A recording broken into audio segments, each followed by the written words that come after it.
A very good evening to everyone present here, distinguished guests, speakers, and participants. Welcome to the virtual ID Week 2023, organized by the Federation of Clinical Pharmacists in India. It is an honor to stand here before you today as we embark on this remarkable journey of knowledge and collaboration in the field of infectious diseases and clinical pharmacy. India, known for its high burden of infectious diseases, has emerged as a significant consumer of antimicrobials worldwide. However, this has also led to an alarming change of antimicrobial resistance. To address this critical issue, there is a pressing need for initiatives such as antimicrobial stewardship, which highlights the essential role of clinical pharmacists in promoting rational antimicrobial use. This virtual event aims to further these discussions and shed light on effective strategies to combat AMR. The ID Congress 2023 was a remarkable event that bridged the gap between clinical pharmacy and infectious diseases in India. With over 1,000 delegates, with 6 international experts and 25 national infectious diseases experts, it fostered insightful discussions and received positive feedback. Conducted in collaboration with FCPI and endorsed by the AMR Declaration Trust, the Congress provided a unique platform for knowledge sharing among students, scholars, researchers, and practitioners. Through workshops, sessions, panel discussions, and poster presentations, we created a vibrant environment of learning and collaboration, ensuring online participation from doctors and clinical pharmacists worldwide. Furthermore, I would like to highlight the basic module in infectious diseases, which was specifically designed for students, interns, and graduates entering clinical practice. These free-of-course sessions by the FCPI serve as a solid foundation in clinical microbiology, infectious diseases, and stewardship. We are proud to have completed 5 modules of this program so far, offering a great head start for those interested in the field of ID. Building upon the success of the ID Congress 2023, on behalf of the Federation of Clinical Pharmacists in India, let me, Grace Marie John, proudly present the FCPI Virtual Week from 19th to 23rd of June 2023.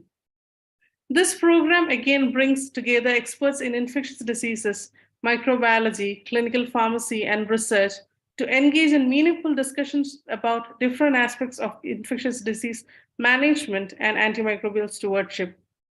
Our focus lies in exploring how clinical pharmacists can contribute significantly to these initiatives and make a lasting impact. This forum is designed for clinical pharmacists, pharmacy, medical, and nursing students, clinicians, microbiologists, healthcare professionals who share a deep interest in infectious diseases and stewardship. By joining this event, we hope you will broaden your understanding and gain valuable insights and foster collaborative relationships with experts in the field. Now, throughout this week, we have meticulously organized sessions under various themes to cater to your diverse interest. Today, we will delve into value-added services provided by the antimicrobial stewardship pharmacist. And in the coming days, we will explore antimicrobial stewardship from different aspects, focusing on rapid diagnostic stewardship.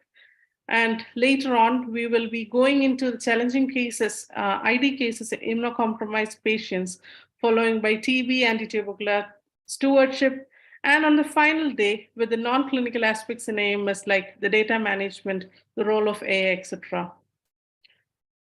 Allow me to express our gratitude to the scientific committee comprising of esteemed individuals who have dedicated their expertise to ensure the success of this event. We extend our heartfelt appreciation to Dr. Vrinda Nambudiri, Dr. Saili Gore, Dr. Saidalu Ganta, and Dr. Mohammad Hisham for their invaluable contributions. I, Grace Marie John, an infectious diseases clinical pharmacy specialist at Believers Church Medical College Hospital, will be the moderator for today's session. With that being said, may I now introduce our first speaker for today's session.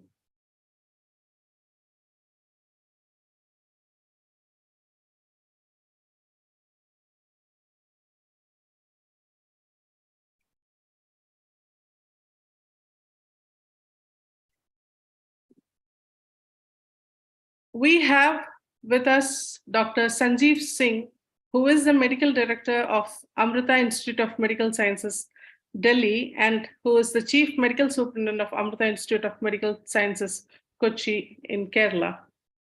Now, I've known Dr. Sanjeev as the person who has instilled so much confidence in bringing up the clinical pharmacists towards the antimicrobial stewardship program. I would call him the wind beneath the wings of stewardship program that are run by clinical pharmacists. He has a great expertise in this area. He's a technical advisor on infection prevention and antibiotic stewardship for our state of Kerala in India. And he works closely with highly reputed organizations like the Institute of Healthcare Improvement, WHO, SHIE, International Consortium on Health Outcome Monitoring, Association of Professionals in Infection Control, and he is part of various international universities. He has received the British Medical Journal Award in South Asia for Infectious Diseases Initiative of the Year in 2016. He was also, I came to know that he is also one of the SHIE ambassadors earlier in 2010 to 2015 period. And he has been received the most impactful 100 healthcare leaders. He has been chosen by the CMA of Asia in 2017. And he is also the National Quality Champion in 2018 by the CAHO in 2018. Unfortunately, Dr. Sanjeev is not there with us in live, but he's been very kind to send us his recorded version despite his very busy schedule. So we will be posting this session to you right now, and to the participants who are listening to us. As you know, in the website, we have given you, we have enabled a comment box during this live session, and you can post your questions related to the presentation, and it is near your video thumbnail. And all questions posed, we will try and discuss during the Q&A, not for the first session, but in the subsequent sessions. You can interact. We will help you to interact with our speaker through your questions. And the participants are requested to submit the feedback form on each day of the event separately. A link to the feedback form will be sent to the participants' registered email address at the end of each day's event. The certificates of participation will be issued separately for each day of the event upon submission of the feedback form. And the recorded session of the event can be viewed through the FCPI website at any time after the event. However, certificates of attendance will be provided only if the event is viewed within the 15 days and submitting the feedback on or before July 7th. With that, I would like to move to the first session by Dr. Sanjeev Singh.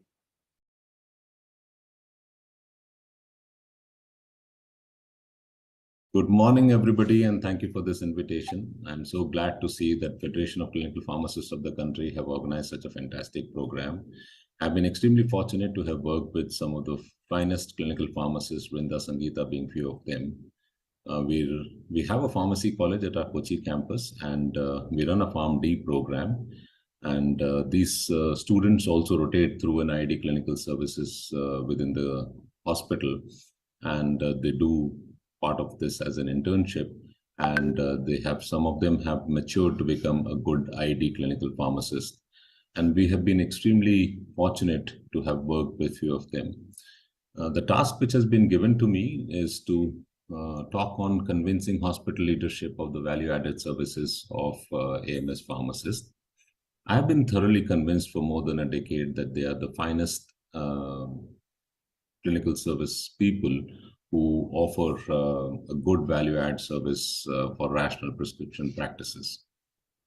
We know that AMR has been a problem. As soon as an antibiotic develops, within a couple of years, resistance emerges. And so much so that pharmaceutical companies have not been investing in producing new antibiotics. and putting in their resources or the money, and there is a right pipeline.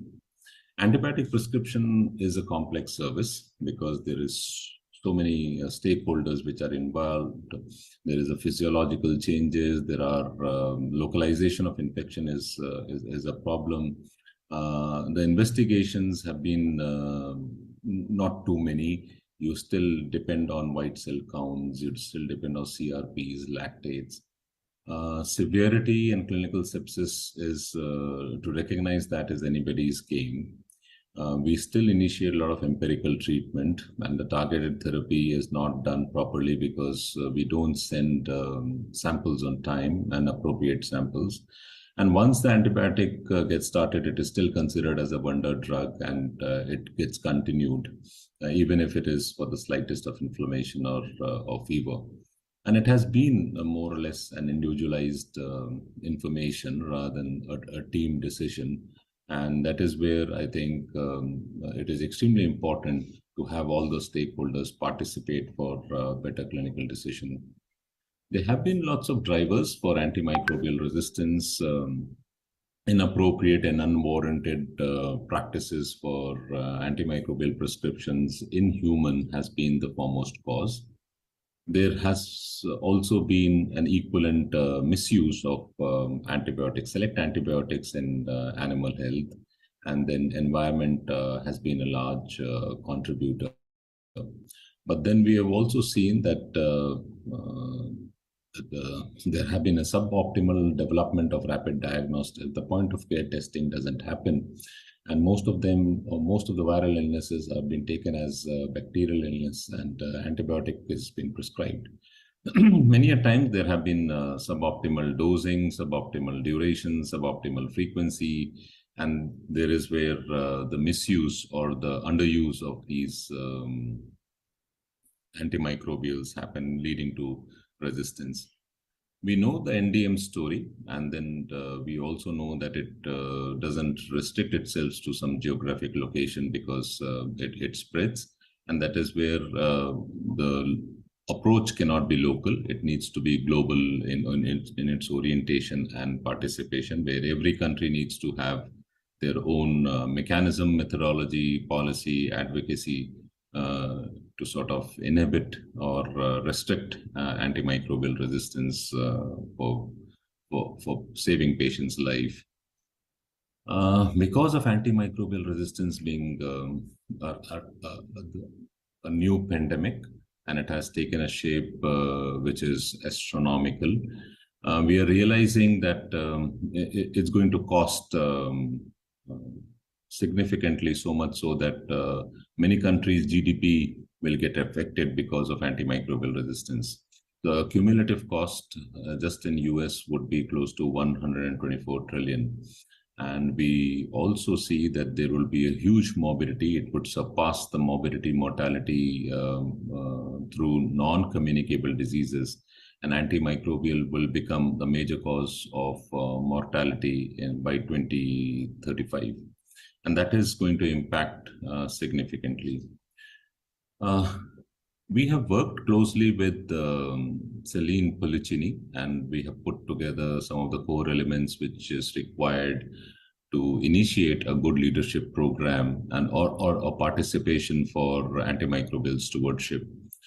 So there was a consensus approach which got published in CMI, which has 7 core elements. One of the most important element is senior hospital management leadership participation. They're knowing that there is a problem. They're knowing that the surveillance is critical. They're knowing that the data is going to be the driving force. And that is, there needs to be some kind of an action taken to be able to at least not eliminate, eradicate, but restrict the antimicrobial resistance spread. But how will that happen? It will be, it would be possible with stakeholders' participation and engagement, and that expertise needs to be developed. And that is where the team approach makes a phenomenal difference. There was an international survey which was done by Esmeta, another internationally well-recognized AMR champion. and a great clinical pharmacist who's working at Imperial and Liverpool. And during the survey, they realized that implementation of antibiotic stewardship at different settings has different challenges. And globally, there has been lack of training of nursing and pharmacists who would sort of participate in an active AMS program. Cultures do matter, and that also leads to a hierarchical approach and a doctor-driven clinical service. And definitely because that there is no data, there is no action plan, and there is no policy, which is because of lack of information which is available. And poor surveillance has a tremendous impact. CDC has come up with a core element at various settings. It would be at district level, it would be at secondary care level, it would be at tertiary care level, where they do mention about core elements of antibiotic stewardship, but they do talk about team formation. And that is extremely important for a good antimicrobial stewardship program. So policy has its impact, but mapping to the facility, collecting the baseline information, formulating a team, and implementing those specific strategies to be able to make a difference is again extremely critical. WHO has almost said the same thing, that we need to have a core and a supporting team, that antimicrobial stewardship would have a collective responsibility where the competency would undertake functions to successfully deliver and implement an AMS program. And if you see here, the core team is an ID physician and a clinical pharmacist who's trained in ID. And that is where it makes a huge difference. And we have seen this in our setup, and we have seen some of the extremely experienced, well-trained clinical pharmacists who have guided us so well that it had a remarkable achievement and improvement. And I'm going to share some of the success stories. So there are a huge number of people who would be part of a good antimicrobial stewardship team: ID physicians, clinical nurse, clinical pharmacists, microbiologists, and other support services. Other than the good structure, governance, and objective and methodology, it is important that all of these stakeholders do participate in data collection, validation, verification of this information, and do a good analytics report on a real-time basis so as to make a difference, and also use this data for adequate follow-up. And clinical pharmacist fits in this role adequately. In a hospital setting, which would be at primary, secondary, or tertiary care, it is important that there are job responsibilities and job specifications which are clearly defined, so that each clinical team plays their own role. Clinical pharmacist does contribute immensely on rational prescription practices. They do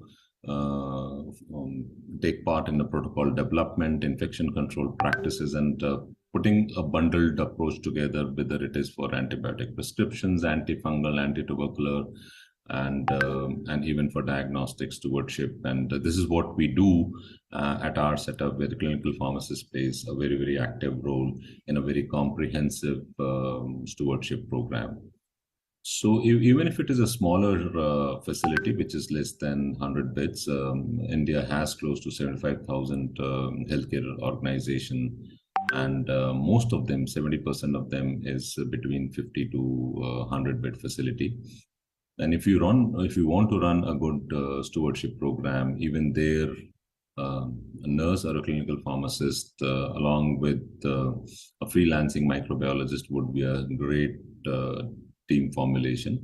But definitely in a larger facility, which would be more than 100 beds, where the hospitalist, the intensivist, the physician, the microbiologist, and clinical pharmacist would formulate a good comprehensive team.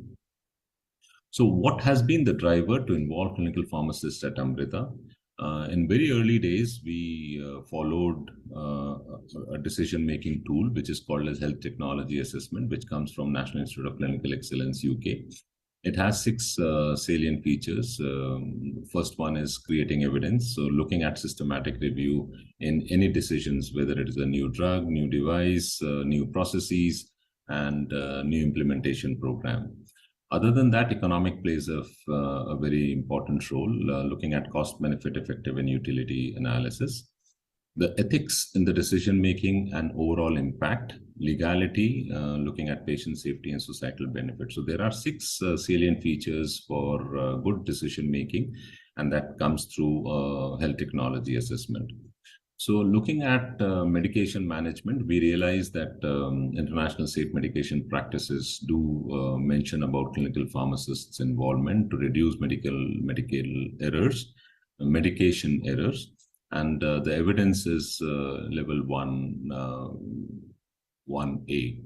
And with that, we have seen that even in national accreditation board for hospitals, NABH or JCI or ACHS, also talks about immensely about medication management, and which are many, which needs to be recorded, and it need not be just confused with the adverse drug event or adverse drug reaction. And we have implemented that at various clinical settings, and we costed that because just to appoint a clinical pharmacist, you need to also recognize the fact that there is a cost to poor quality and cost to good quality. And in our setup for various clinical programs, so we recorded the medication errors, we recorded the cost benefit because of having a clinical pharmacist. There is a cost avoidance because clinical pharmacist there, and each medication error was close to 23,000 of rupees.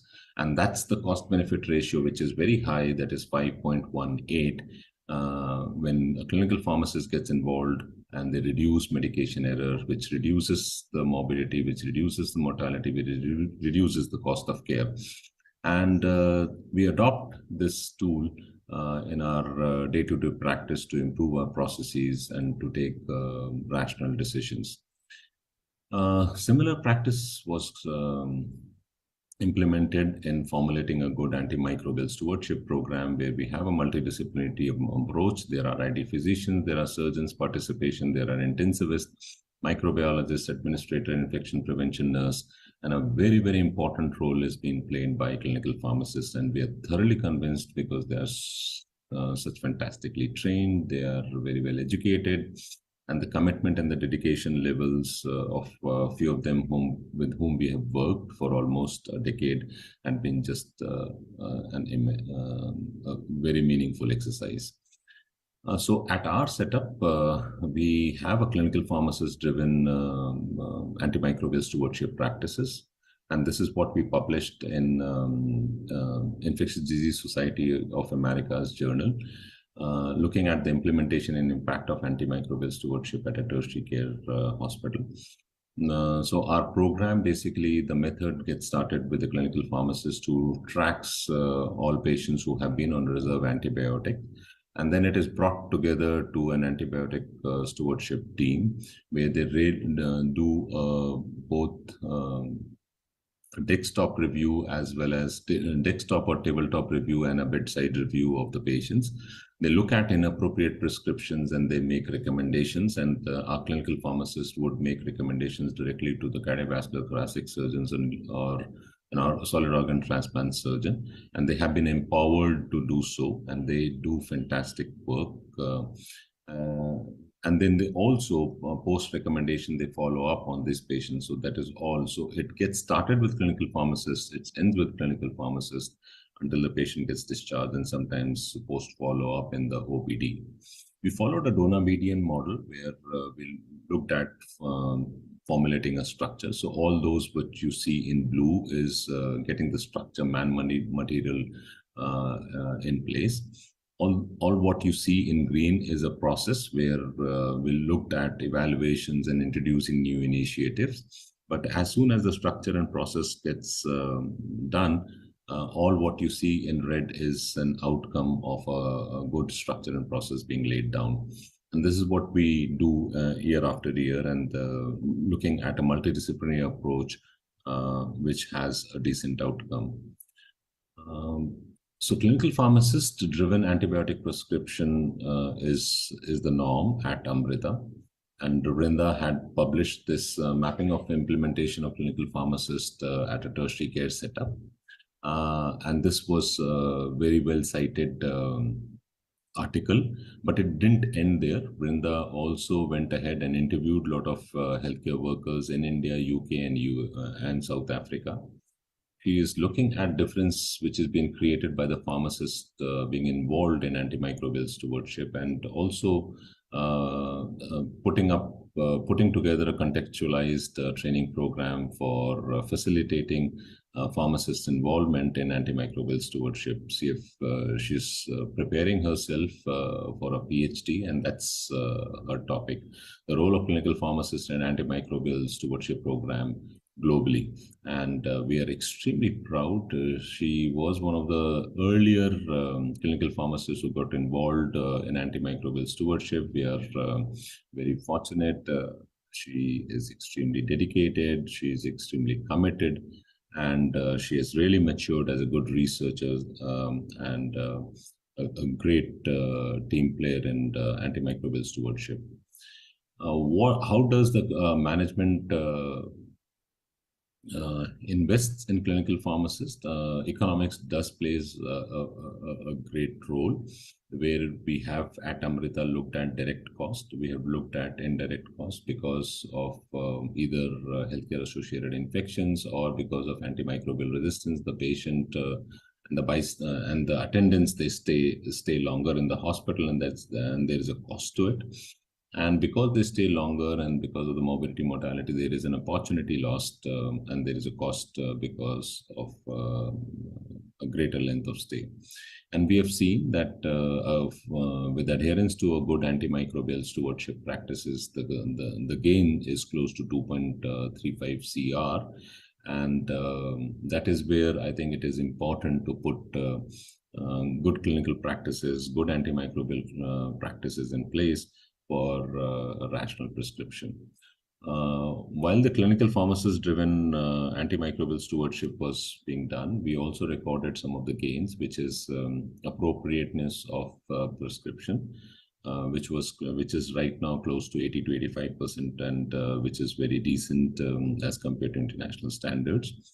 We have also zeroed in these prescription practices for some common healthcare associated infections, be it pneumonia, be it bacteremia, be it urinary tract infections. We have seen a decent gain with the reduction in all-cause mortality because of antimicrobial prescription practices, but it just waxes and wanes. We have seen a decent reduction in length of stay because of adherence to antimicrobial prescription practices, which is phenomenal. A reduction of almost 1 day because of good prescription practices. And if your revenue per operating bed is 20, 30, 40,000 rupees, and that would be a phenomenal gain. Antimicrobial prescription practice would also look at de-escalation, and that is one of the important core component. And because of good stewardship practice, we have seen that improve. The daily defined dose was calculated for reserve antibiotics, and we have seen reduction in colistin, we have seen reduction in prescriptions of polymyxin, we have seen reduction in the amphotericin B, caspofungin, and so on and so forth. And because of a regular surveillance activity and follow-up, most of these reserve antibiotic prescription practice did reduce, but it also did not lead to a ballooning effect of other antibiotics being overprescribed. We matched up with other healthcare associated infections, few device related healthcare infections and surgical site infection. And we looked at that ventilator-associated pneumonia reduced by 64%, CLAPSI reduced by 55%, 40 by 62, and SSI by 53%. And which, if our investment in training and putting this together is close to $1, the return of investment was close to $236, which is phenomenal. So it is a very comprehensive method where it is multimodal in approach. So a good antimicrobial stewardship practice and a good infection prevention practice should go hand in hand with the multidisciplinary team, and the impacts and the gains are extremely good. And that would be one of the roles which the leadership needs to record. Leadership needs to collect that kind of information and see that impact. So we saw a fantastic impact because of the clinical pharmacist involvement in antibiotic stewardship. We immediately moved on to anti-tubercular, where we saw we had a bundled approach, and we saw some of the irrational practices, and we followed up these prescriptions in outpatients and inpatients. And here again, we recognize that there is close to 94% of adherence. With some of the gains from antibiotic and anti-tubercular, we also moved on to antifungal stewardship, and Candida is becoming a big problem within our country, and Candidemia bundle approach was implemented, and the compliance was also significant, and here also clinical pharmacist played a major role. Other than that, we also realized unless the samples are sent as per the policy on appropriateness on sending the right kind of samples, the prescription practices will not improve. So we introduced a new form, we introduced a new method for COTI, collection of blood, collection of tracheal aspirates, so that appropriateness of the cultures as well as the prescriptions happen simultaneously.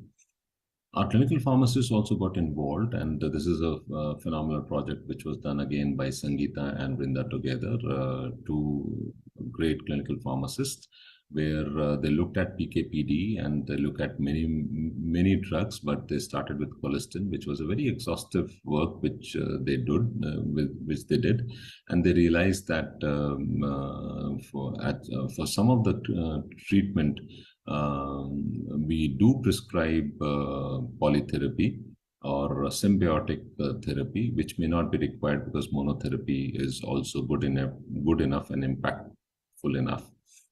The clinical pharmacist also got involved in the therapeutic drug monitoring for colistins, for vancomycins, for omecacins, and there is also an optimization of drug delivery and drug dosing, which did take place.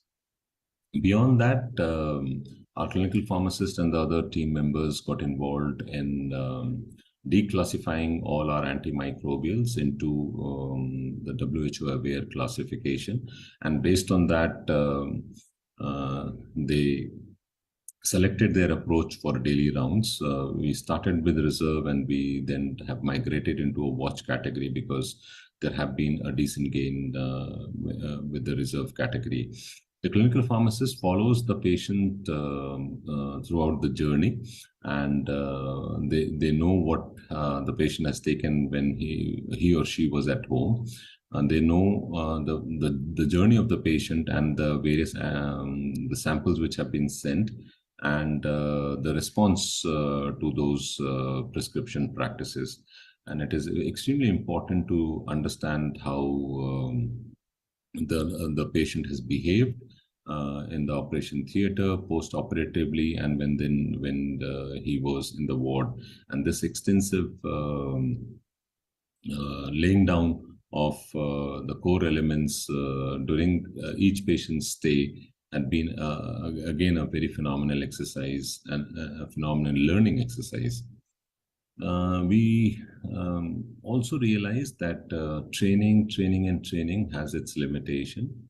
There is a very important component of behavioral change, and our clinical pharmacists worked with some of the international clinical pharmacists, and Candice and Ologiji is there are few good clinical pharmacists at University of Cape Town. They brought in ethnographic model, which is called a sociogram, where we were tracking, we shadowed the clinical team when they go on rounds. We realized that it is the rounds are very hierarchical in nature in our country, where the senior physicians basically communicates with the patient or with the bystander.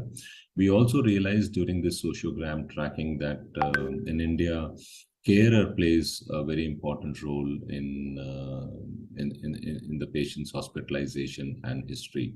And unfortunately, the communication from the clinical team with respect to antimicrobial prescription and infection control practices during the clinical rounds is abysmally poor. The team went ahead and put together rationalizing irrational prescription practices, and this was presented at one of the ECMED conferences. The clinical pharmacist team realized that it is important that the young generation of clinical pharmacists should get educated, and they added a new chapter in the pharmacy curriculum. So antibiotic stewardship and infection prevention becomes an integral part of their learning. BPharm has a 4-hour course, MPharm a 10-hour course, PharmD a 20-hour course with an internship and rotation. And this was again a phenomenal exercise which was done with another funding which was provided by EU. And we realized that, and we changed the curriculum through our board of studies and academic council, and again, superb gains which has been achieved because of that.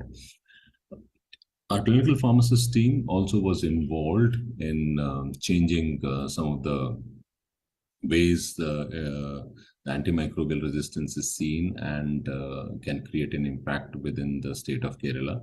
And we have been following up and creating a difference since 2013, where we got all the survey done, realized that there are poor prescription practices, got the public-private participation together, involved all the professional societies, created a clinical guidelines for primary, secondary, and tertiary care practices. We engaged with a lot of key opinion leaders, both in clinical and non-clinical. We improved our infection control training program and involved community, and then put in a strategic action plan together. And I really would like to thank our clinical pharmacist team, who have done a fantastic job. And they were part of this roadmap, which addresses the AMR at LMIC, which got also published at ERIC. So you see our 3 clinical pharmacists and in the front row, Vrinda, Sangeeta, and Ramya. And we realized that just having a strategic action plan documentation will have limitations. So we created champions. There are 122 trainers who have been trained for 14 districts in the state of Kerala. And they also have been now responsible for training all the general practitioners. And there are lots of clinical pharmacists who are now involved in infectious disease practices. There are lots of pharmaceutical group of people who are funding ID clinical pharmacist fellowship. And we are seeing a great movement of clinical pharmacists getting involved, empowered, and engaged, and the leadership also investing heavily on this trained resource. To sum up, I would say that antimicrobial stewardship is a complex and a challenging process, but we need to look inside and out of the box. That is one of the critical element for a good prescription practices. We need to keep creating collaboratives within the state, getting few of the good hospital practices together within the country. All the stakeholders, from the clinicians, from the surgeons to microbiologists, to nursing staff, to clinical pharmacists, to the support staff, all need to be sort of thoroughly involved in a good antimicrobial prescription practices model. Clinical pharmacist forms an integral part, and I am thoroughly convinced, and I would really urge that the leadership at various hospitals, primary, secondary, and tertiary, should invest in this great resource which is available. They are superbly trained. They are very dedicated, committed people, so much so that most of our clinical service have a clinical pharmacist who rounds with these clinicians, and they formulate, they form an integral part. Training, communication, behavioral change is also key. But when you are putting an antimicrobial prescription practice together, look at the processes, look at the outcome, and standardization and surveillance is the key. So I'll end by saying that don't judge each day by the harvest you reap, but by the seeds you plant. And the seed which we need to plant is putting a good rational prescription practices. To put this together, clinical pharmacist plays a very critical role, and they have been a phenomenal resource. And I really would like to thank Brinda for the invitation, Hisham for this invitation. I'm so proud of all of you. You work so hard and you work so diligently. And I'm really, again, extremely fortunate to be working with some of you. And thank you so much for this opportunity. And would like to really see creating up more collaboratives and more participation of clinical pharmacists to be able to make a phenomenal difference within the country. Wish you all the best and congratulations for the great event.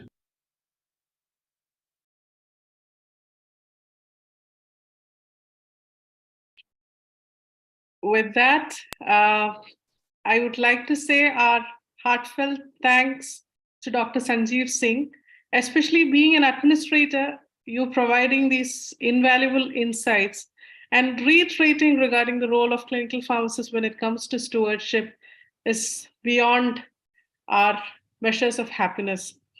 And thank you for taking so much time in showing us on the evidence-based models, the papers that you have published throughout your practice in empowering your team to rationalize the prescription, the antimicrobial prescriptions that you've been having in your tertiary care center, and also to put across to us how to implement a successful stewardship model that can be driven by the clinical pharmacist.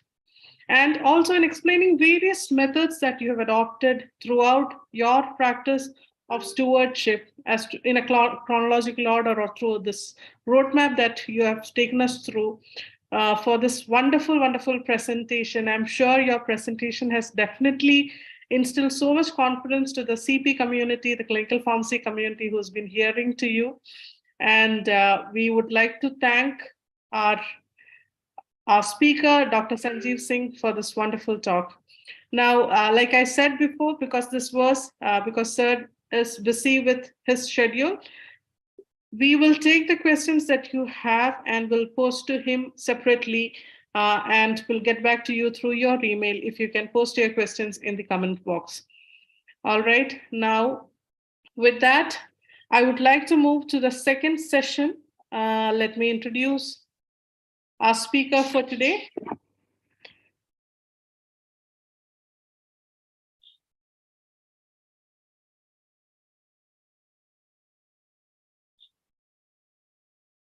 Now we have a slight change of plan with regard to our session.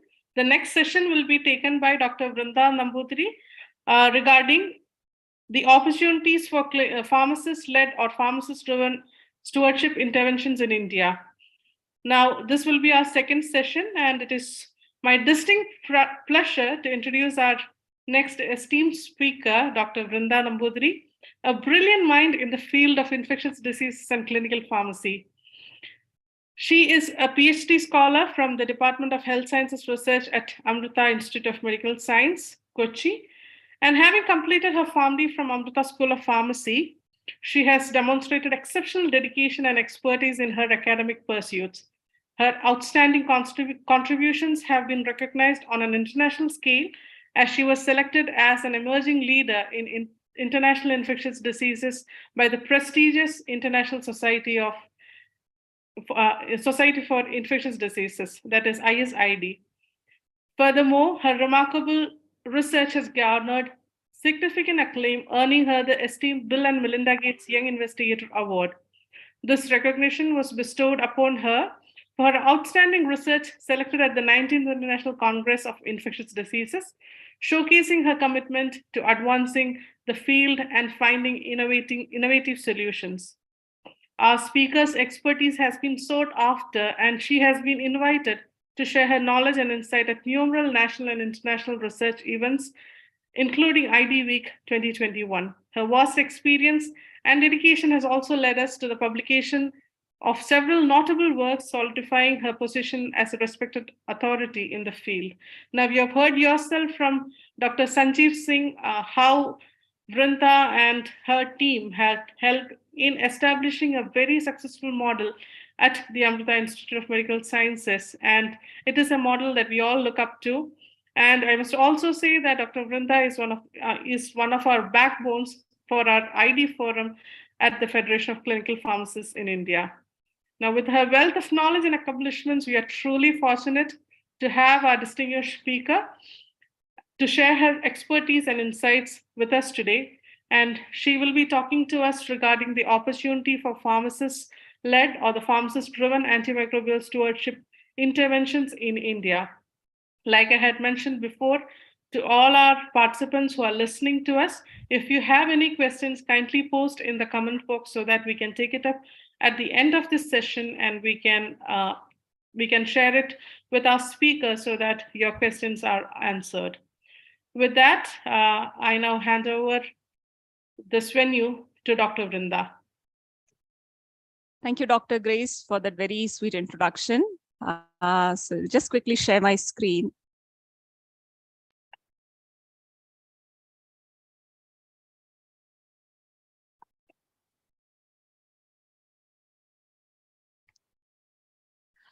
Right. So thank you all for joining this session. A very good evening to one and all. So today I'll be discussing with you some of the opportunities for pharmacist-led or driven antimicrobial stewardship interventions in India.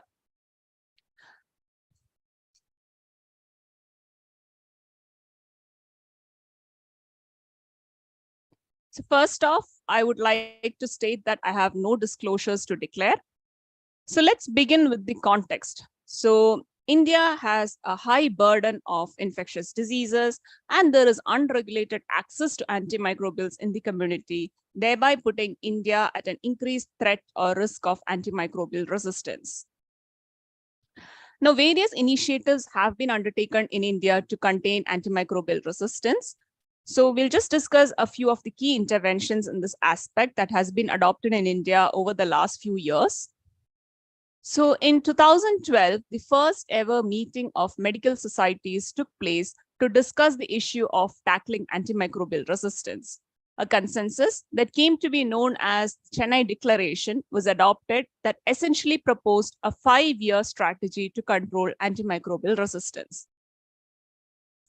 In the same year, Indian Council for Medical Research launched the Antibiotic Stewardship Prevention of Infection and Control Program, with the aim of bringing together faculty from clinical pharmacology, microbiology, and other disciplines to collaborate on initiating and improving antibiotic stewardship in the country. In the following year, ICMR initiated the Antimicrobial Resistance Surveillance and Research Network in order to establish a network of hospitals to monitor the trends in antimicrobial susceptibility profile. In the same year, the National Center for Disease Control launched the National Treatment Guidelines for Antimicrobial Use. In 2017, India launched its National Action Plan for AMR Containment. And in the following year, the state of Kerala became the first state in the country to launch a state action plan for AMR containment. Now, among the various focus areas of NAP-AMR, antimicrobial stewardship is one of the key areas. So you have been listening about antimicrobial stewardship right from the beginning of this session. So to just refresh your memory, antimicrobial stewardship refers to a set of coordinated strategies to improve the use of antimicrobial medications with the goal of enhancing patient health outcomes, reducing resistance to antibiotics, and decreasing unnecessary cost. A multidisciplinary team has been recommended to be part of an antimicrobial stewardship program in healthcare facilities. Now, there are various healthcare professionals who are recommended to be part of a stewardship team, as you can see on the screen. Now, among these various healthcare professionals, infectious diseases physicians and clinical pharmacists with infectious diseases training are recommended as the two key professionals to be part of an antimicrobial stewardship program. The guidelines from across the globe endorse the key role played by pharmacists in antimicrobial stewardship programs. However, the extent to which pharmacists are involved in these programs differs in different countries. So as part of my PhD work, we undertook a systematic review looking at published evidences of pharmacist-led or driven antimicrobial stewardship program from across the globe being published from 2000 to 2020. So as you can see in this figure, the inner circle represents the various years which have been categorized into 4 categories of 5 years each. In the next circle, in the middle circle, you can see the various income settings which are categorized into high income, upper middle income, lower middle income, and low income countries. And the outer circle here represents the various pharmacist-led or pharmacist-driven antimicrobial stewardship programs. The different color codes and the outer circle represents the different interventions that are led or driven by pharmacists. So between 2000 and 2005, evidences on pharmacist involvement in stewardship was reported only from high-income countries. But as you can see here, over the years, this has improved with more and more evidences coming from upper middle income, high income. And if you can see, between 2016 and 2020, evidences also started coming out from low income and lower middle income countries. Now, if you look at the different interventions, audit and feedback has been reported right from early 2000s, and it has been reported over the years from all income settings. However, interventions like diagnostic stewardship, diagnostic related interventions or interventions related to beta-lactam or penicillin allergy or outpatient stewardship has been reported only from high-income countries, and that also only between 2006 and 2020. We recently published a paper describing how the use of a massive open online course platform provided an opportunity to gather diverse narratives on antimicrobial stewardship from around the world. Learners in this course, who were predominantly healthcare workers from over 114 countries, described their various unique challenges present in different contexts in which underutilization or ill-defined roles of pharmacists and nurses was identified as a key challenge in implementing antimicrobial stewardship programs.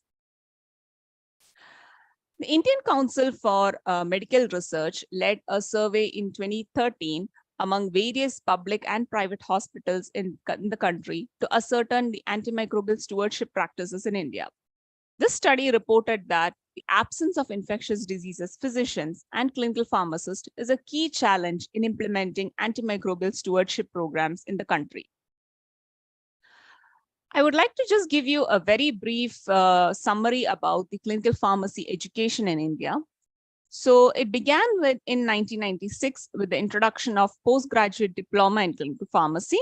In the following year, MPharm in pharmacy practice, that's a postgraduate program in pharmacy practice, was introduced. And in 2008, the Doctor of Pharmacy or the PharmD program was introduced in India. Even though it's been over a decade of introducing the PharmD program in India, the opportunities for clinical pharmacists in a hospital setting is still evolving. Now, with that background, I would like to discuss about a few of the reported pharmacist interventions in antimicrobial stewardship from India. Please take a note that in the coming slides, I'll be elaborating on pharmacist interventions that have been published. So these are some of the key interventions, published interventions of pharmacists being involved in antimicrobial stewardship programs. So the first one is prospective audit and feedback. So this has been recommended as one of the most effective antimicrobial stewardship intervention in published evidences. So this involves an external review of antibiotic therapy that is conducted at some point after the antibiotic has been prescribed.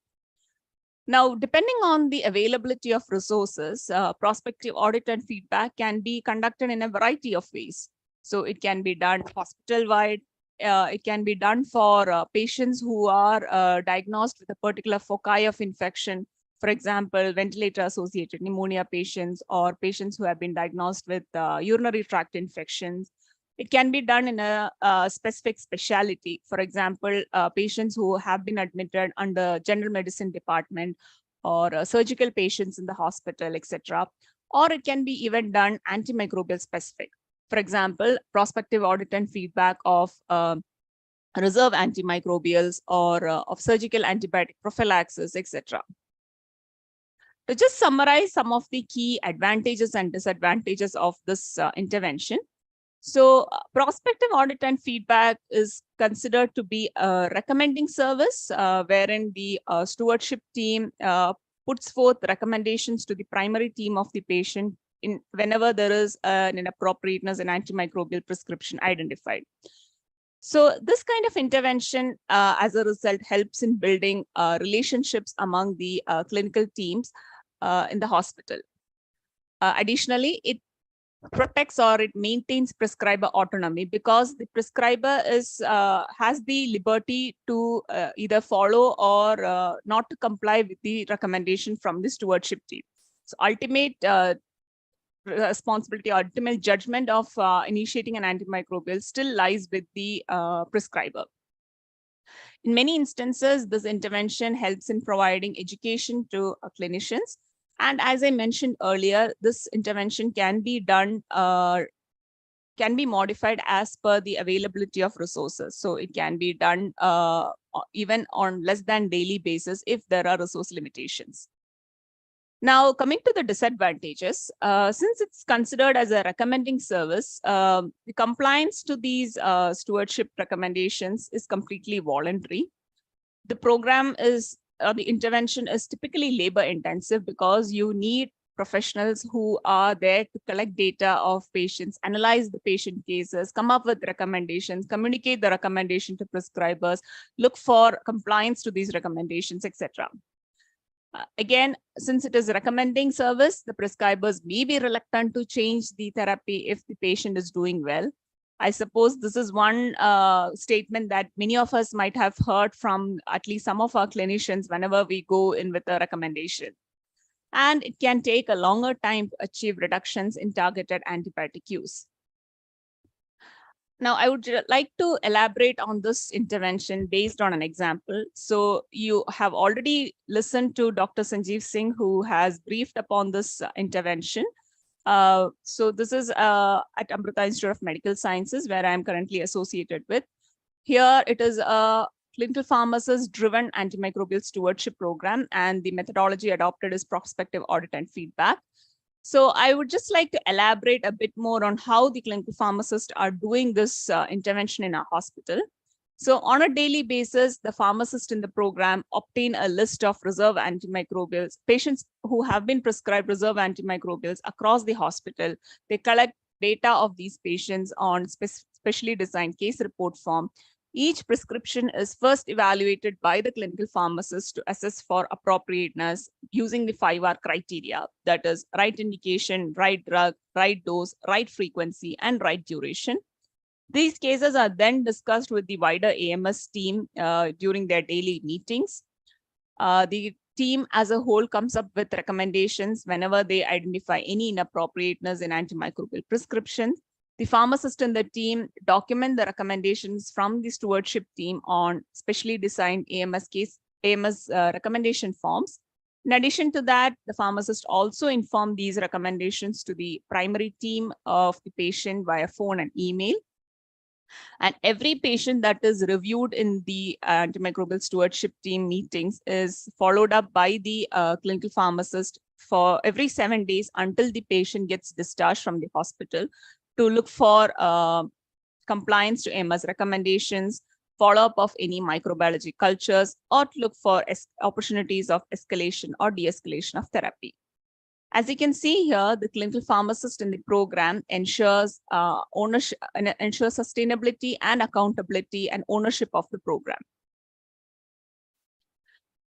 So the result of the study was that within 3 years of AMS implementation in the hospital, the appropriateness of reserve antimicrobial prescriptions improved from 56% to 80%. Compliance to stewardship recommendations improved from 54 to 70%. And the mean monthly consumption of reserve antimicrobials in the hospital, which is denoted by these dotted lines that runs to the center of this graph, also reduced post-AMS implementation in the hospital. Now, the next intervention that I would like to discuss is about education and training that is provided by pharmacists to healthcare professionals and patients on different aspects of antibiotic use, such as adverse drug reactions, antibiotic resistance, and optimal prescribing. So this education can be provided in a variety of manner. It can be using didactic presentations, which is done in a formal or informal setting. It can be using posters, flyers, and newsletters, electronic communication to staff groups, etc. To elaborate on this intervention further, I would like to discuss in detail about an intervention where clinical pharmacists provided education to general public on antibiotic use in a southern state of India. So this study was conducted at a medical camp in South India. And this study aimed at looking clinical pharmacist interventions in improving knowledge, attitude, and practice of antibiotic use among the general public. So participants who were above 18 years of age, who could read and understand English or Tamil, and who were not from a medical background were considered eligible for the study. The participants were recruited into 2 arms. One is the usual care arm, the other is the intervention arm. Participants who were recruited to the usual care arm received education on antibiotic use from the pharmacist using pamphlets, while in the intervention arm, the same education was provided using video-based tools. So before the intervention was rolled out, baseline data on knowledge, attitude, and practice of antibiotic use was collected from the participants using structured questionnaire, after which the education was provided by the clinical pharmacist, either through pamphlets or through video-based tools. And after a 3-month cool-off period, the same questionnaire was disseminated to the participants to collect the post data on antibiotic use. As you can see here, each domain, that is knowledge score, attitude score, and practice score, improved post pharmacist intervention, whether it was pamphlet-based or video-based. And in addition to that, the study also reported that a significant improvement was observed in all domains of video-based counseling group compared to the pamphlet-based group. So next intervention that I am going to discuss is IV to oral switch, which I'm sure not only clinical pharmacists, but even PharmD students and interns who are doing this intervention as part of their clinical posting. This intervention is considered to be one of the low-hanging fruits of antimicrobial stewardship.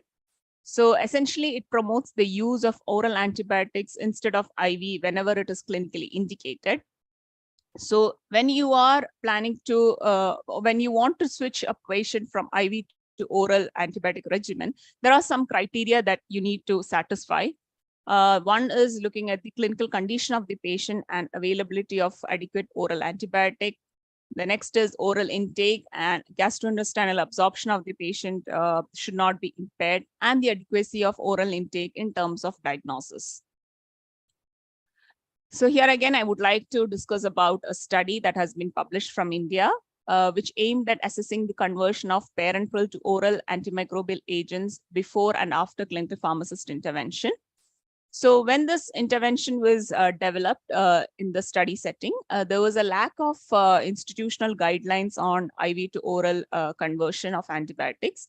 So the first step was to develop a conversion, IV to oral conversion guideline, which was approved by the general medicine physician. This intervention was conducted in the general medicine department in the study. And the IV to oral conversion was made for patients who have conversion favorable conditions, such as absence of fever, normal blood temperature, blood pressure, consciousness, and ability to take drugs orally. So this is the IV to oral conversion guideline that was developed as a part of the study.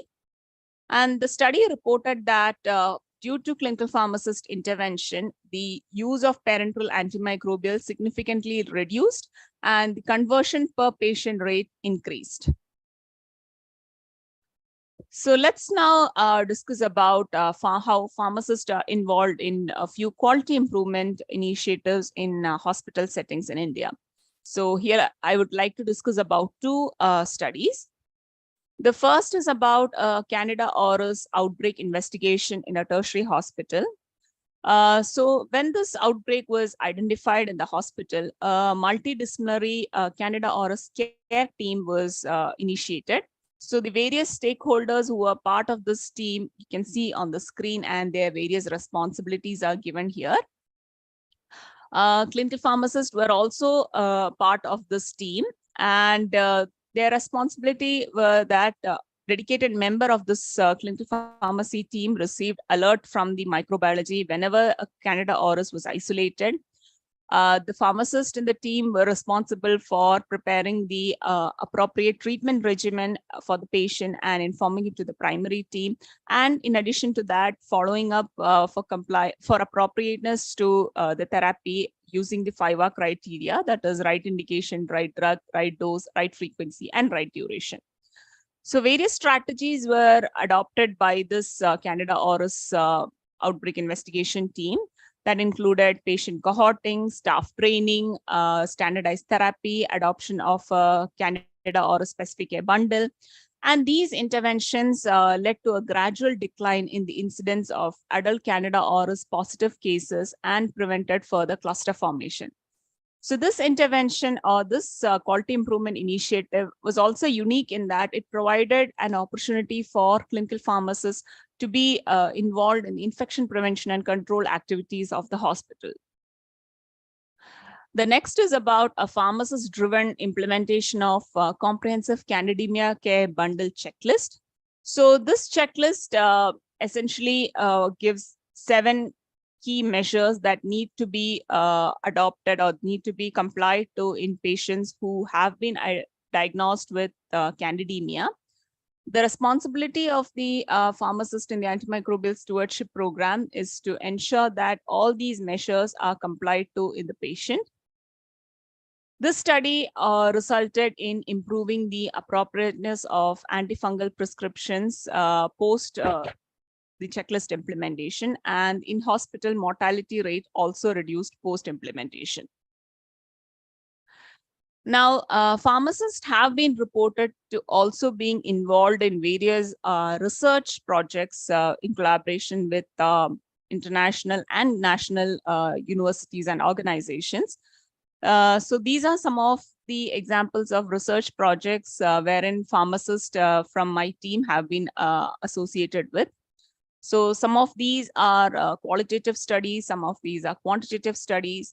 For example, this is a study wherein I was involved. I was trained in qualitative research methodology, and as part of the study, we looked at the role of patients in infection-related care decision-making in surgical pathway in India. Other studies included, for example, point prevalence survey. Here again, pharmacists played a very important role in both data collection and data analysis. This was a study which used the global point prevalence survey methodology, and it was done in collaboration with various institutions within India and abroad. Pharmacists were also part of a pharmacokinetic study of colistin that was adopted in the institution. It was a pilot study. So these are just some examples of how pharmacists have been diverging their opportunities in our team, and they have started being involved in research works associated with antimicrobial stewardship program. So these are some of the national and international organizations and universities with which pharmacists have worked or are working with as part of various research projects around antimicrobial stewardship. So these were the reported evidences about pharmacist involvement in stewardship from India. Now I would like to talk about few interventions which can be done and which are reported from outside India where pharmacists have been involved. Some of these interventions are already being done in Indian institutions, but some of these are not published. So let's just quickly look through that. The first is pre-authorization. Like I said, for prospective audit and feedback, pre-authorization is also considered one of the most effective antimicrobial stewardship intervention in published evidences. So this intervention requires prescribers to gain approval prior to the use of certain antibiotics.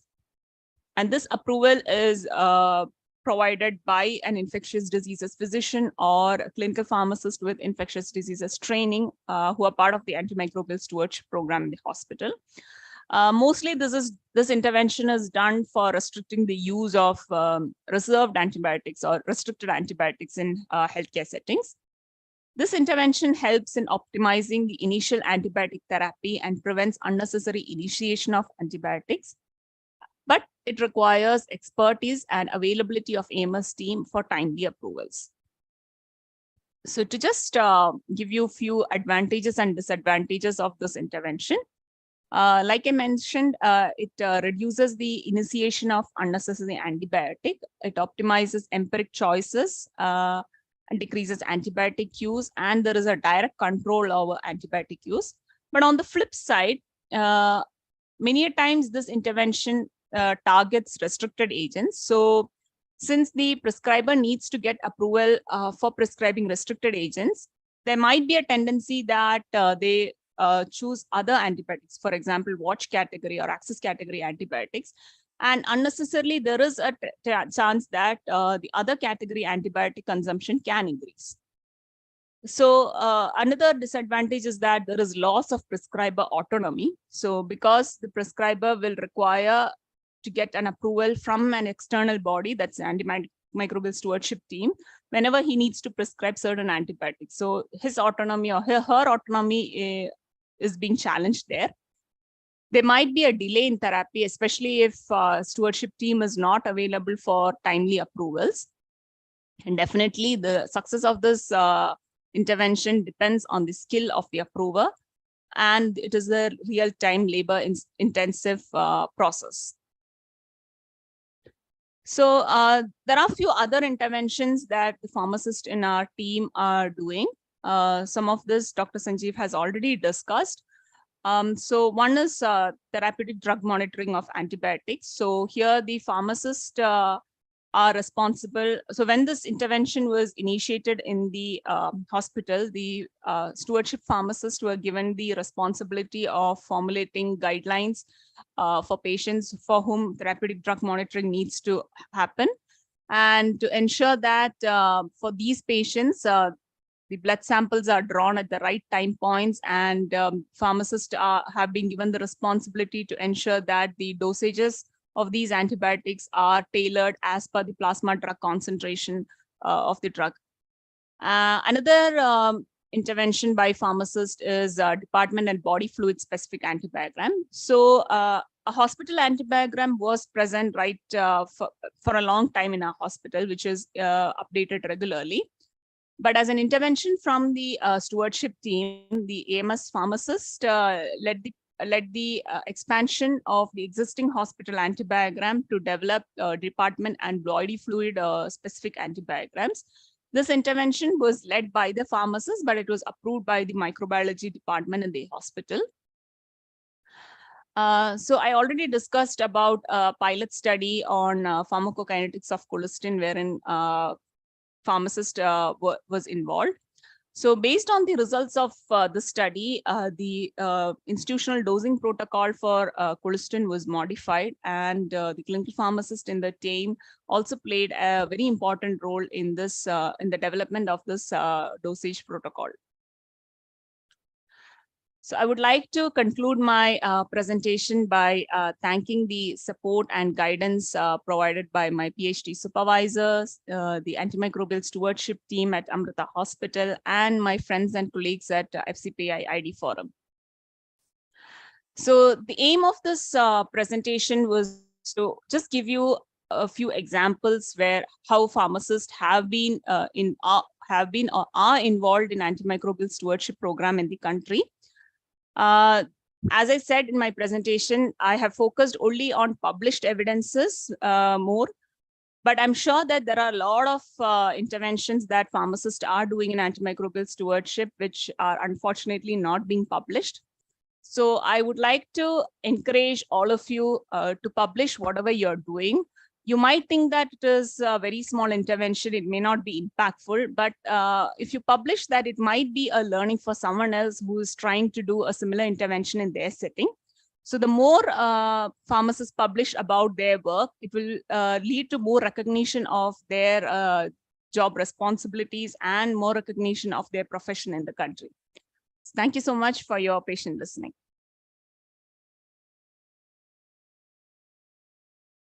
Thank you very much, Vrinda, for that very lucid presentation that you have put forth to us, and in explaining especially the in nitty-gritties of actually going into the interventions that can be part of a pharmacist-led or a pharmacist-driven stewardship program.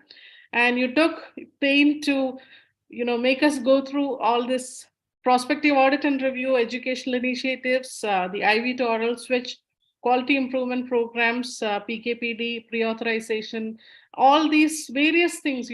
People usually think there's only prospective audit that is available for a clinical pharmacist to do, but actually it's not. Like you have mentioned, there are so many domains that we have not explored, especially when it comes to PKPD, because it's always ambiguous when it comes to the PKPD, even to the clinicians or the clinical pharmacists, microbiologists, for everyone. And like you rightly said, it's all about the publication that that makes the difference. In a way, the publication makes you what you are today in explaining things through the eyes, what you have gone through, to make it available to the world to see, and just encourage them to follow a model that is already being set. So thank you for taking us through that wonderful journey. And we have a few questions that I would like to ask, and this is personally from from our side before we go into the participant slides, participant questions. So the first one, like you said, is rightly regarding the publications. So I know that there are a lot of people who are doing so much good work when it comes to stewardship, and I know that you have a very supportive environment in the hospital that you're working with. And what would be your advice to those who have done good work and who are kind of lower on the confidence side to get it published? What are the initial steps that you took? Because I know that, like, once you get the first publication out, it's easier for you to come up with the next ones, but it's always that first publication that you are having that hindrance or the big block that you have. So what would be the advice you would like to give to these participants, these listeners, regarding as to how to publish your data? What are the things that you went through personally, and how to get above all that and go ahead with the publishing? I think when it comes to publication, it's very important that you read a lot. So the more you read about published evidences, that indirectly gives you a confidence to start writing. It's always that inhibition to start putting the things down into paper. So even it happened to me as well. So when we started stewardship program, we were doing a lot of work, but then we never thought of publishing it at first, because we thought that, okay, this is nothing great. We are just 6 months into a stewardship program. We don't have a significant data. But some of the international colleagues who visited us, they were the ones who encouraged us to publish, because they had experience in that field, because they were publishing a lot about their work. And that is how we were motivated to start publishing. So if you ask my personal experience, I started with being co-author on papers. So wherein I was given specific tasks to write. So I was asked to write specific sections in the paper. And we were fortunate that we had a very good team of doctors of AMS team in the hospital who were very supportive. And they made sure that pharmacists are given that training to start publishing on their own. So initially it was contributing to research papers. Gradually they asked me to start writing papers on my own. And something that sort of discourages us is that when we get rejected. So when you start sending out papers, I think it is inevitable that papers will get rejected. I have faced a lot of rejections, and it is very disheartening, and you feel a lot discouraged, and you feel that the paper is not worth it. But like my mentor, Dr. Smita Charani rightly says, every paper has its own. So you have to try and try till your paper finds its home. So it is a very labor-intensive process, but I can assure you that the fruit of the journey is very tasty because when you start publishing, it actually motivates more people to write about their work. And if you have some experience in publication, make sure that you also help others to do that. So suppose if there are junior pharmacists who are coming to you for help on maybe just reviewing their paper, maybe just helping them to put together the words, make sure that you support them. I have received a lot of help from the FCPI ID forum team members to write papers. So I think that kind of a collaborative effort always helps. So thank you so much for that, for sharing your journey with us. I think those who are listening to us are very much encouraged to, go and publish the data. The second question I would like to pose to you is regarding, I know a lot of people who are interested in infectious diseases belong to the critical care pharmacy team, the critical care pharmacists who are involved, because they see a lot of high-end antimicrobial use. They see a lot of sepsis cases, all these, difficult, complex cases. And I am sure a lot of our listeners also would be belonging to that group of critical care pharmacists, who would like to contribute towards the ID. So in your experience, or do you have suggestions as to how they can contribute? They might not be the integral part of a stewardship team because, stewardship team always has a clinical pharmacist who's trained in ID or, who is actually in the stewardship as such. And the critical care pharmacists are usually, they might be trying to get in, but, they're not a part of the formal team. So to such folks, would you like to say something regarding how they can contribute or how to approach the stewardship team, to be a part of this stewardship program? I think antimicrobial stewardship is not just the responsibility of one team alone. So even if you have an antimicrobial stewardship team in the hospital, ensuring that the antimicrobial prescriptions are rational does not just lie as a responsibility of the stewardship team. I believe that everyone, irrespective of whether you are in critical care, you are in general medicine, you are in surgery, every healthcare professional has a key role to play in ensuring that antimicrobials are prescribed rationally. So if you are a pharmacist in the critical care side, I think you definitely have a lot of scope because you are dealing with a lot of infections of varied kinds. And if you feel that you need to intervene whenever there is some irrationality happening, I feel you should not inhibit yourself. You should go ahead.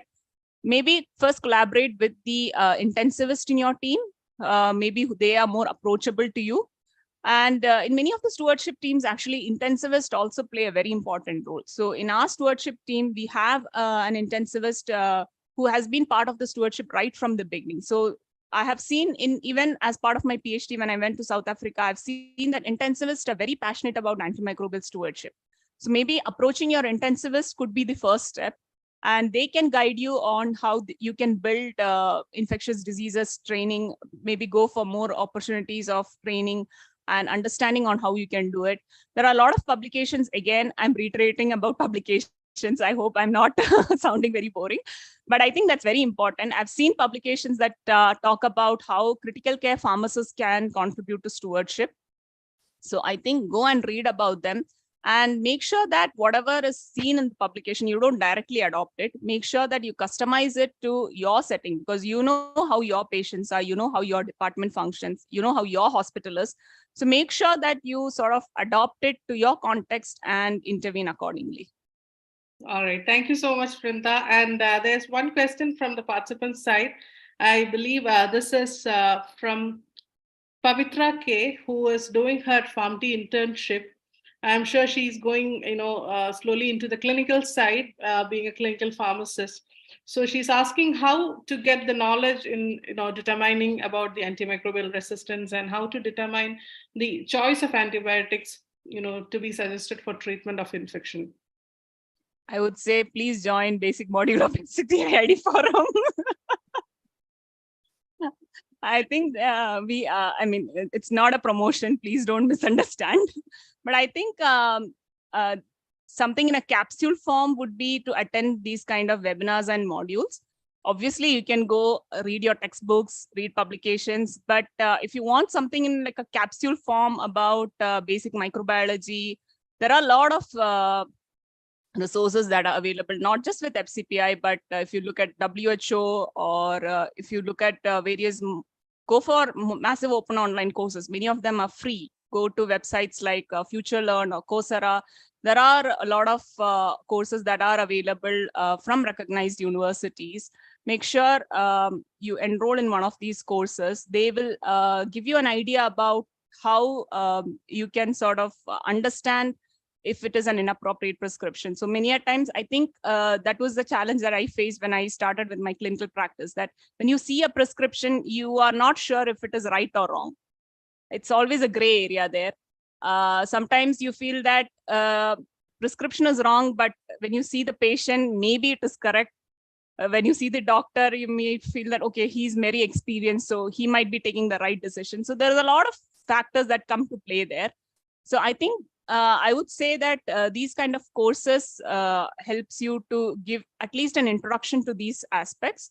And always, once you start practice, you will get a more idea. So whatever you learn, start implementing it. It might get rejected at the beginning, but over time, it will definitely get accepted, I feel. All right. Just one last question from Dr. Aishwarya Nair. Like, where can we find weight-based dosing for particular antimicrobial in different diseases? Would you like to answer that? You mean like references? Yeah, that's what I think she meant. See, one thing maybe I can say, one of the most trusted one that we usually use is the Stanford. Stanford has a weight-based antimicrobial dosing guide that will help you to identify whether you have to go with the ideal body weight or whether the adjusted body weight or the total body weight. So something to start with, and when you learn more kinetics regarding antimicrobials, you'll be, it will be easy for you to learn regarding the dosing also. Like what she has asked is regarding like CNS infection. We give higher doses for certain antibiotics for CNS infection. So she's asking, I think she's asking regarding the references that we can use. And if from your side, if there's anything more to add, please do. I think even UpToDate is a good website. Many of the clinicians also follow that. So I think if you find it difficult to refer textbooks, UpToDate could be an easy access. It is both available as a website, and I think there's a mobile app also. I'm not sure about the mobile app, but definitely the website is a freely accessible one. So many of the institutions also have registrations to UpToDate website. So I think that's a good resource. Yeah. So thank you so much, Dr. Vrinda, for enlightening us on the various interventions for a pharmacist-led stewardship program. With that, I would like to now move on to the next session, the last session for today. This is by Dr. Kamini Walia. So it is with such great pleasure that I would like to introduce our esteemed speaker, Dr. Kamini Walia, a renowned expert in the field of infectious diseases and public health. As a senior scientist in the division of Epidemiology and Communicable Diseases Division of ICMR in New Delhi, Dr. Walia has made significant contributions to the advancement of healthcare in India. Dr. Walia's extensive expertise spans across various areas of infectious diseases with a particular focus on HIV but AIDS program and other health technologies, including vaccines and diagnostics. Her training as a microbiologist, coupled with her public health education from Johns Hopkins University, has equipped her with a comprehensive understanding of the complex dynamics of infectious diseases. Currently, Dr. Walia is leading the Antimicrobial Resistance Initiative of ICMR, where she plays a pivotal role in addressing crucial aspects of AMR, including surveillance, stewardship, and One Health integration. Her work in this domain is instrumental in shaping strategies and policies to combat the growing threat of antimicrobial resistance. Dr. Walia's contributions extend beyond her work at ICMR. She has served as a former member of the WHO Scientific Advisory Group of Experts on Essential Diagnostics, where her insights and expertise have played a vital role in shaping the global diagnostic policies. Additionally, she has been recognized as the commissioner on the Lancet Commission of Diagnostic, highlighting her significant contributions to the field. In recognition to her exceptional contribution, Dr. Walia has been honored with several prestigious awards. She's a recipient of ICMR's Shakuntala Amirchand Award and the Young Scientist Award from the International Science Academy. Her dedication and commitment have also been acknowledged through numerous fellowships and trainings from renowned institutions such as WHO, NIH, USA, Seoul, and Pasteur Institute in France. We are very much privileged to have Dr. Kamini Walia as our speaker today, as she shares her wealth of knowledge and experience with us. Please join me in giving her a very warm welcome to Dr. Kamini Walia while she talks on how can pharmacists contribute to antimicrobial stewardship in India from a policymaker's perspective. A reminder to all our participants to post their questions in the comment box provided on the website. Ma'am, we would like to welcome our extended heartfelt welcome to you for this event, ma'am. We are very much privileged to have you on board. Thank you, Grace. Thank you for the very elaborate introduction. And thanks for the opportunity to be here today and present ICMR's perspective on how we see pharmacists' contribution to antimicrobial stewardship program. So I will now share my slide.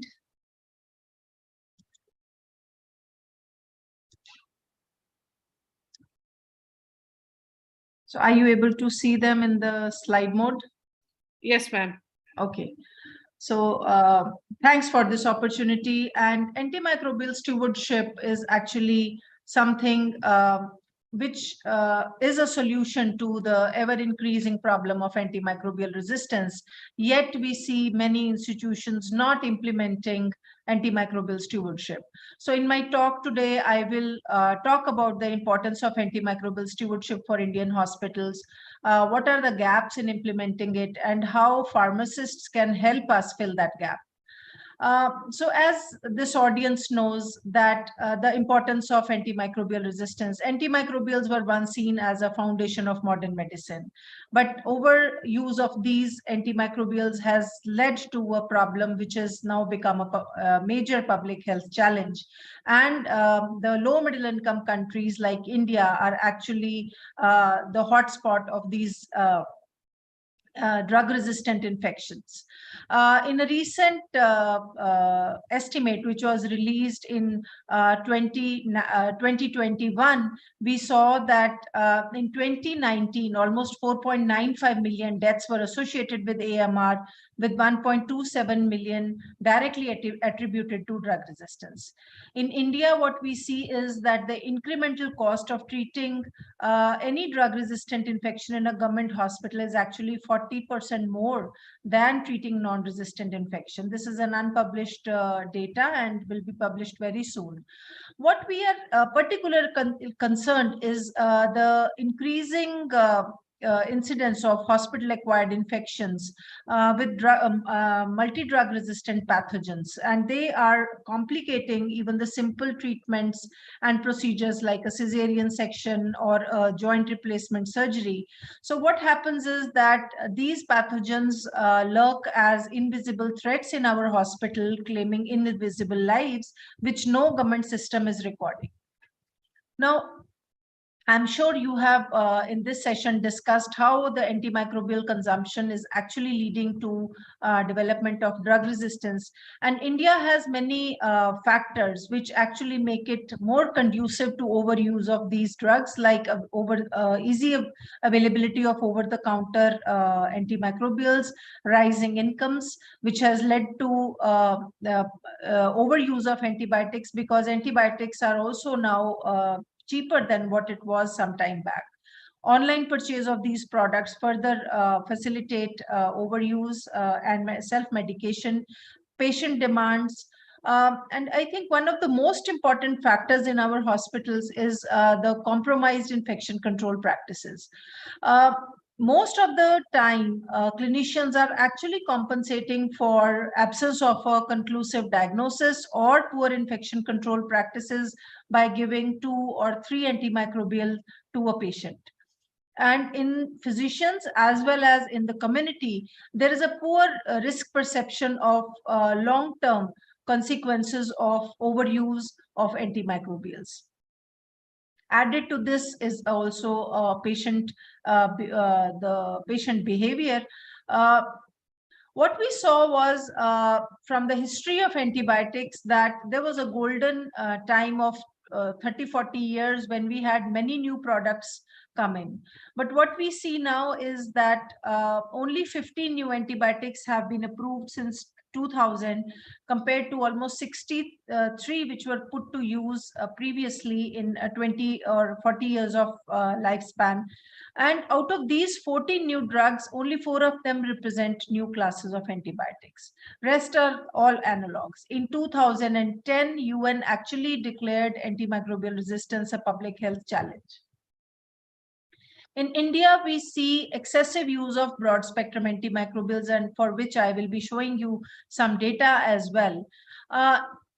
As I mentioned, the limited diagnostic capacity, absence of ID physicians, self-medication, non-compliance. Well, while these are the factors which are prevalent with the physicians and the patients, but we also have a 12.4 billion pharmaceutical industry, and there is a plenty of full counterfeit drugs, inappropriate FDCs, and overuse of antibiotics, which also contribute to this ever-increasing problem.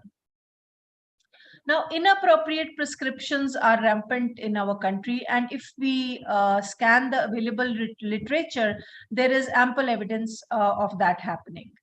50% of antibiotics are prescribed inappropriately for incorrect indication. The choice of antibiotics and duration of treatment is wrong in almost more than 50% of the cases. Extensive usage occurs in ICUs and high dependency units. That's why it is very important that our tertiary care hospitals practice antimicrobial stewardship.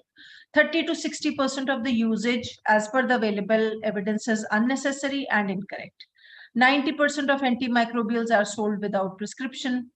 Upper respiratory tract infections are the syndrome for which they are mostly prescribed over the counter. Suboptimal doses of antibiotics further promote genetic alterations, which leads to development of multi-drug resistance.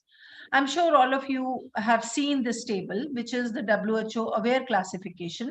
WHO gives 3 classes of antimicrobials, which is the excess, watch, and the reserve, with excess being these should be widely used. They should be used, and any country should be using at least 60% from the excess category.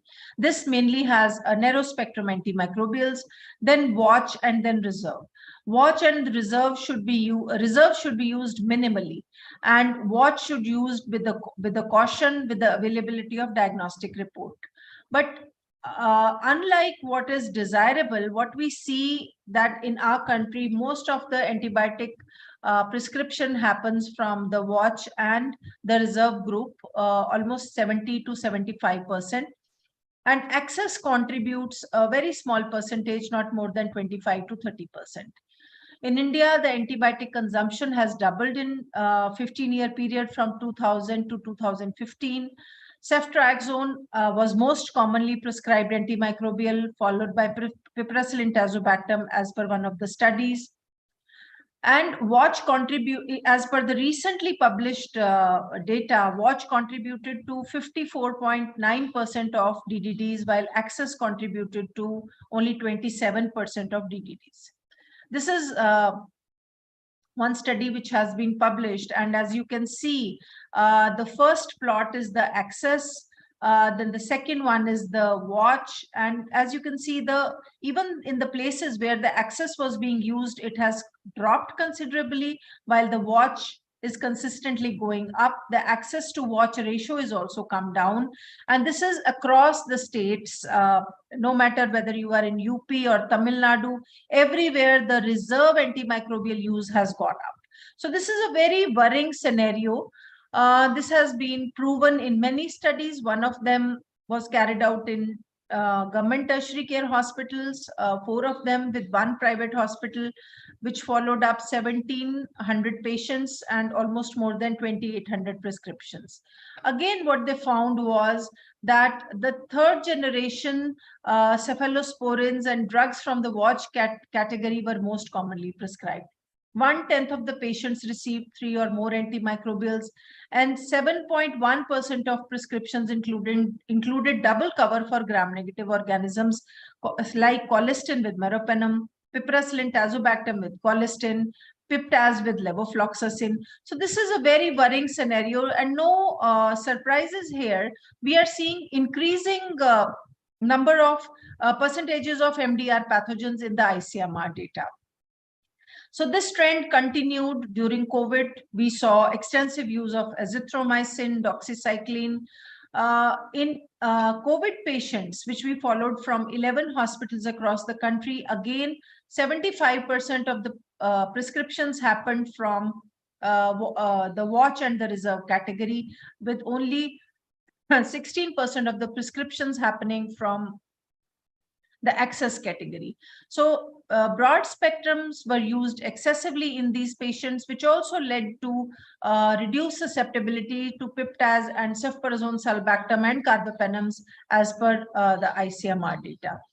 Now, this is the data that we publish annually. We publish data from almost 1 lakh isolates. Now, what we see annually is that the gram negatives constitute almost 70 to 80% of our isolates. ESBL rates are very high and almost touching 70% in E. coli and Klebsiella pneumoniae. Carbapenem resistance rates are increasing by 5 to 10% every year, and what was 10% in 2016 has now become 30% in E. coli. What was around 15 to 20% in 2016, 7 years hence, it has come to 50%. What is most worrisome is Acinetobacter baumannii having almost 80% resistance to carbapenems. Increasing MICs to colistin, increasing MICs to ceftriaxone for Salmonella typhi, high resistance to fluoroquinolones. These all do not bring a very good news as far as the MDR rates in our country is concerned. In gram positives, Enterococcus faecium is something that is showing 3 times higher resistance as compared to Fecalis. Glycopeptide resistance has gone up in Enterococci from 15% to 30%.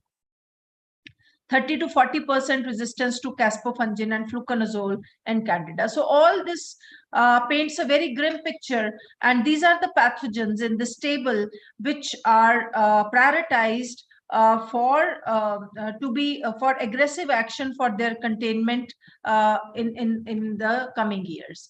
What we have seen in, for example, I will just take two examples here. One is the Klebsiella pneumoniae and one is the Acinetobacter.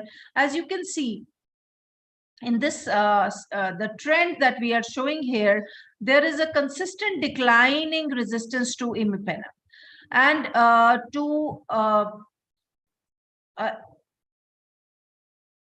declining resistance and increasing resistance to ciprofloxacin. Because of the overuse of broad spectrum antimicrobials, there is consistent increase in the resistance. Every year there is 5 to 10% increase in carbapenems. So what we see is that all the patients who are having carbapenem resistant pathogens, they are now requiring polymyxins, because we do not have anything else that we can offer to these patients because of the mechanisms of resistance which are circulating in our country. For example, E. coli has NDM and PBP3, Klebsiella pneumoniae has OXA48, NDM and OXA48 co-producers as well. So in absence of any treatment options, it is very important that we have new drugs which are effective against these mechanisms of resistance. But unfortunately, many of the new drugs which will be hitting Indian markets will not be effective against many drug resistance mechanisms which are currently prevailing in the country. For example, the co-producers NDM and OXA48, and there are many other new mechanisms of resistance which will not be addressed by the new drugs. So we urgently need new drugs, and for that, the efforts has to go on in India, because we are 18% of the world's population. Unless we have a national effort, it takes 5 to 6 years for novel antibiotics to enter the Indian markets in the past. Besides, as I mentioned, they may not address the patient needs in India. So we need new drugs which are supported by the evidence which comes from surveillance systems. We also need antimicrobial stewardship systems so that we are able to rationalize the use of the drugs which we currently have, as well as we will not misuse the drugs which are introduced in the market in the near future. So to protect the lifespan of the existing antimicrobials, we need to introduce regulations at the level of the hospital, at the level of the policy as well, so that every patient receives a right antibiotic for a right duration, right at the right dose, using the right route at the right time. For all hospitals to make antimicrobial stewardship as part of their routine functioning, they need to have AMSP and infection control committees. There needs to be a guidance documents on AMSP, hospital infection control guidelines, outbreak investigation guidelines, as well as the prescription guidelines, which is based on the local data. It is a resource-intensive exercise which requires a team which includes support from the administrator, the physician, the clinical microbiologist, infection control team, as well as the most important, the ID physician and the clinical pharmacist. So all this system and the framework has to be in place, which encourages use of the antibiogram-based guidelines, frequent audits to a certain implementation of guidelines, record of healthcare infections, create system to analyze AMR data and trends over a period of time, analyze antimicrobial usage data, and have like a regular education and awareness activities. In a survey that we carried out in 2017 in almost 20 hospitals, which included 13 public and 7 private hospitals, what we found was that most hospitals had infection control guideline in place, but they did not have AMS document. It was found in only 4 private hospitals. Most hospitals did not have ID physicians and clinical pharmacists, and did not also undertake antimicrobial usage data analysis, although they did an AMR data analysis routinely, and the HIC guidance compliance audit was performed only by 12 out of the 20 hospitals. So taking message from this survey, we organized capacity building training workshops all over the country. We organized 5 workshops and trained almost 60 medical colleges and hospitals, both in government and private, on AMS. And then we funded ICMR network of hospitals to establish the process and framework of antimicrobial stewardship where none existed. So once they had done that, we undertook a 3-year project in these hospitals. And what we found was that there was significant improvement in all the process indicators, like availability of AMS document, antimicrobial stewardship committee, the team meetings, AMR data analysis, availability of hospital antibiotic policy, introduction of point prevalence of cultures, AMA usage data analysis. There was a significant improvement here. Most hospitals were also able to introduce formulary restriction for some selected antimicrobials, and also introduce the practice of audit review for prescriptions. We published it in WHO bulletin. And what we found was, we provided 1 pharmacist to all these hospitals, 20 hospitals which participated in this study. What we found encouraging was that 2 hospitals created a permanent position for a clinical pharmacist for antimicrobial stewardship in their hospitals. Most hospitals otherwise did face challenges of implementation of antimicrobial stewardship in terms of time, availability of funding, manpower, and antimicrobial stewardship implementation actually was deprioritized a lot during the COVID because of the secondment of the staff, non-availability of data, etc. Now, the role of clinical pharmacist in establishing AMS is very important. In many countries like US, China, South Korea, a lot of clinical pharmacists actually lead the antimicrobial stewardship interventions. But in India, we are still at its infancy. And it is important that we strengthen the role of a clinical pharmacist in the AMS so that the clinical pharmacists are able to lead this intervention in their own hospital. They have a very important role to play. They can develop guidance, the formularies guiding the optimal antimicrobial agents based on the PKPD, perform prospective audit and feedback, educate health professionals, encourage testing of allergies, etc., and also facilitate real-time pathogen identification and feedback to treating physician.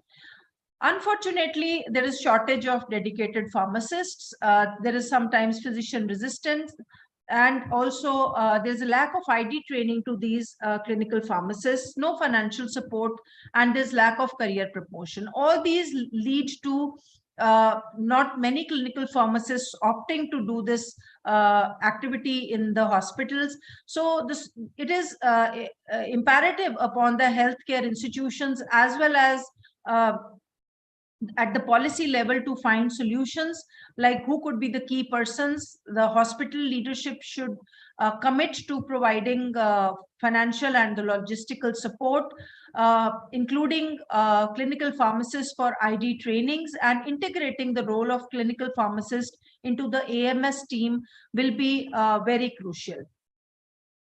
This study I came across, which has been undertaken by the previous speaker, and what they found was the increased appropriateness to 80% in the 3rd year of the intervention period. You are not going to see changes very soon, decrease in antimicrobial consumption, and the acceptance rate of pharmacists' recommendation was almost 70%. It is very important that physicians listen to both the microbiologists and the pharmacists. And for that, I think the development of trust between the pharmacist and the physician is very, very important. So the topic for me given to me was, what is the policy perspective on what pharmacists can do for strengthening the AMS program, and I think they are the pillar of the AMS program. It is just that the system is still waking up to it, and many hospitals have invested in clinical pharmacists, but other hospitals should invest, and I'm hopeful that they will invest in them soon, because the pharmacists are valuable. They can help hospital track consumption of antimicrobials, advise clinicians on the right dose of antibiotics, because this knowledge is really lacking in our clinicians. Checking the drug interactions, monitoring the drug levels, routinely helping the AMS team to decide appropriateness of the therapy, giving audit and feedback to the treating clinicians. They can also play a huge role in teaching PK/PD of antibiotics to medical students. And of course, if we, India as a country, decide to go for restrictive use of antibiotics, which is now being considered for some of the antimicrobials, which may be introduced in future, then the clinical pharmacists' presence will have to be mandatory in these hospitals to monitor, regulate use, and take decisions whether to dispense an antibiotic or not as a part of AMS team. So I see a huge role for clinical pharmacists. A lot of regulatory stewardship has been happening in our country. So I also thought I'll take this opportunity to apprise you on that. There is a national essential list of medicine, which actually classifies the drugs which should be available in the primary, secondary, and the tertiary care. There is a Schedule H1, which was which was enacted to regulate sale of antimicrobials, and almost 354 FDCs were banned, out of which 24 antimicrobials belong to third and fourth generation cephalosporins. There were certain anti-TB drugs as well. There has been a ban on the use of growth promoter, of colistin as a growth promoter in 2019, and recently there is a ban on use of streptomycin and tetracycline in agriculture. But I would like to draw your attention to these pictures on the right side. But these are the kind of FDCs we continue to see in our market and being sold by medical representative in hospitals. And this is something, you know, that you have to inform your hospitals not to procure ceftriaxone and vancomycin, cefuroxime with sulbactam, and there are many such combinations which keep floating in the market. We try to apprise DCGI on these developments, but then some of these approvals are given at the state level. But if we do not prescribe these drugs, if we do not use these drugs, I think there will be the market for these kind of drugs will be reduced, and that will be a deterrent to them. These are the various resources which are available. I request you to download this particular app, which is a treatment guideline for antimicrobial use in common syndromes. It also has a chapter on the general use of antimicrobials. This can be downloaded both on Android and iOS platforms. So for improving the stewardship, we continue to generate data at all levels of healthcare. Reducing misuse of antibiotics is very, very important, which can be done only by encouraging use of available diagnostics, making doctors more aware of the problem, run the education and awareness campaigns for the community. And of course, at ICMR, we will continue to fund the research and development related to development of new drugs and diagnostics. Thank you.